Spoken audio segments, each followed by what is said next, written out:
Que tipo de carne você está acostumado a comer? De boi, frango, peixe, porco? Pois no estado do Amazonas, uma das carnes mais apreciadas é a da tartaruga, do tracajá, os chamados quelônios. Na última reportagem da série sobre a culinária amazonense, a Camila Marconato e o Francisco Maffezoli Júnior mostram que esse hábito alimentar quase colocou algumas espécies em risco. Hoje, comer tartaruga só é permitido quando o animal vem de criatório autorizado pelo IBAMA.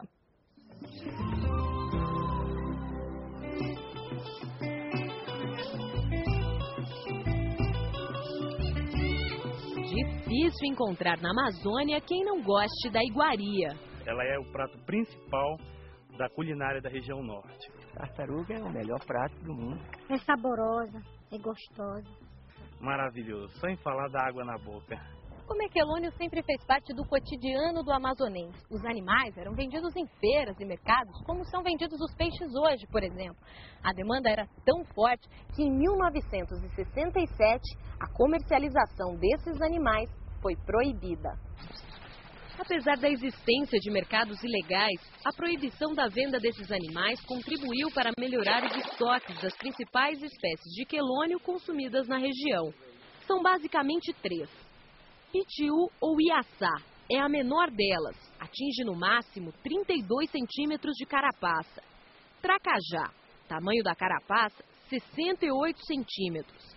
E por último, a famosa tartaruga da Amazônia. É a maior, sua carapaça atinge 80 centímetros.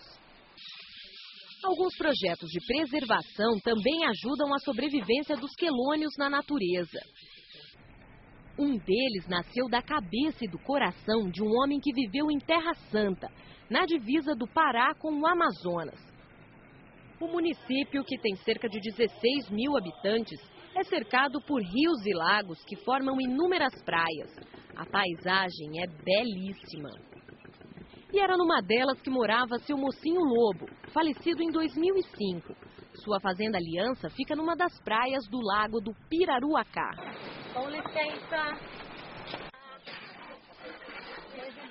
Somos recebidos pela viúva do seu mocinho, Dona Enildete Bentes, que hoje cuida do local sozinha.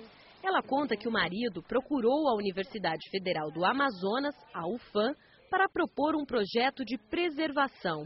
Era um sonho, né, que ele queria que aumentasse, né, porque não existia mais.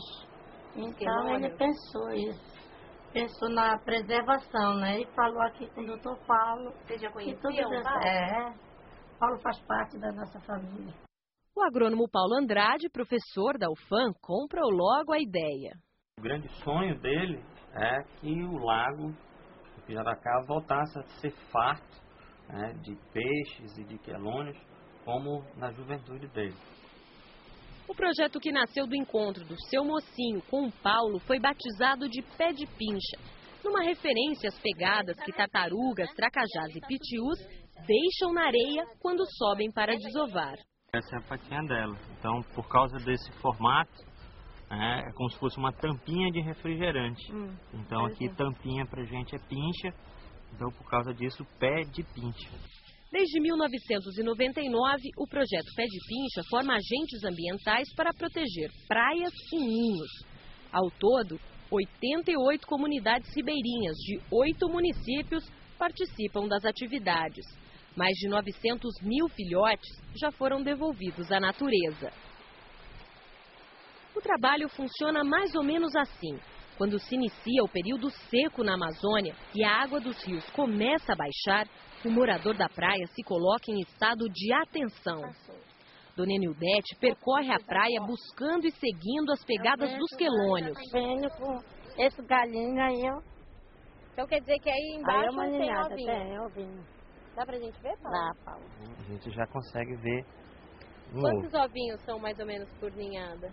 Mais ou menos 12, 16, um ovinho de Iaçá ou Pitiú. Depois de marcar todos os ninhos do dia, Dona Enildete recebe a visita dos agentes ambientais, pessoas da própria comunidade treinadas pela universidade.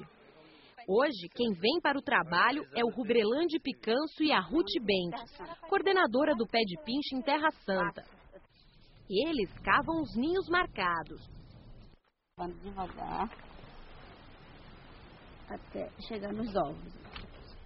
Ovos de tracajá. Ruth e Robrelandi forram uma caixa de isopor com areia para os ovos não rolarem.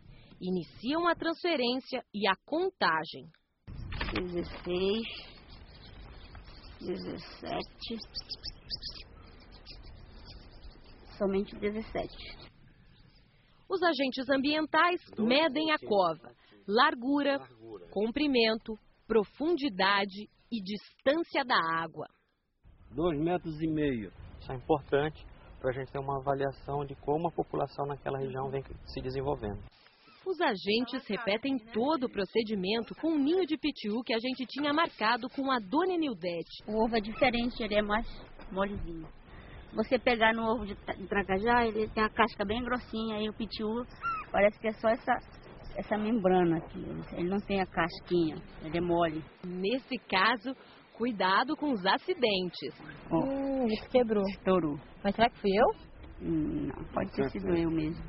No fim da tarde, com o sol mais ameno, Ruth e Robrelandi reimplantam os ovos coletados na chocadeira que fica na própria Fazenda Aliança. O objetivo é proteger os ovos da ação dos predadores. Aqui, os agentes ambientais tentam reproduzir o tamanho e as condições do ninho original. Faz de conta que eu sou uma tracajá fêmea. Depois de implantar os ovos, eles fazem a identificação do novo ninho. E uma característica interessante entre esses animais: o sexo dos quelônios não é determinado pela genética, e sim pela temperatura. Como é que é isso, Paulo? Bom, no final da incubação, se a temperatura for mais alta, vai nascer o maior número de filhotes fêmeas. Se ela for mais baixa, vai nascer o maior número de filhotes machos. Quanto que é alta, quanto que é baixa, assim, para a quelônia? Acima de 32 graus, né, você vai ter um maior nascimento de fêmea. Daí a importância de tentar manter as condições do ninho da chocadeira semelhantes ao da natureza. Quando os ovos começam a eclodir, 60 dias após a postura, os filhotes são levados para outro local, o berçário, um tanque protegido. Lá, eles são tratados por mais 2 meses, até ficarem mais fortinhos. Só então voltam para a natureza, para as mesmas praias onde os ovos foram coletados. Todo esse trabalho Dona Ruth faz com muito amor e devoção. Descobri que o voluntário, na verdade, não é um voluntário, é um escolhido por Deus para cuidar da obra dele, que é a natureza, né? E o que mudou na vida da senhora depois que a senhora começou a participar do projeto? Que mudou, que eu adquiri uma consciência ambiental sobre muita coisa. Antigamente eu caçava também, né? Então eu estava ajudando realmente a chegar à extinção. Os voluntários do projeto Pé de Pincha não protegem apenas tartarugas, tracajás e pitiús da exploração dos homens. Eles também tentam evitar a ação de outros animais, os predadores naturais, que não são poucos.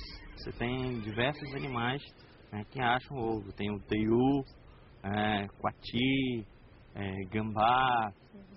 Então, todos os bichos nessa época estão procurando ovos de quelônia.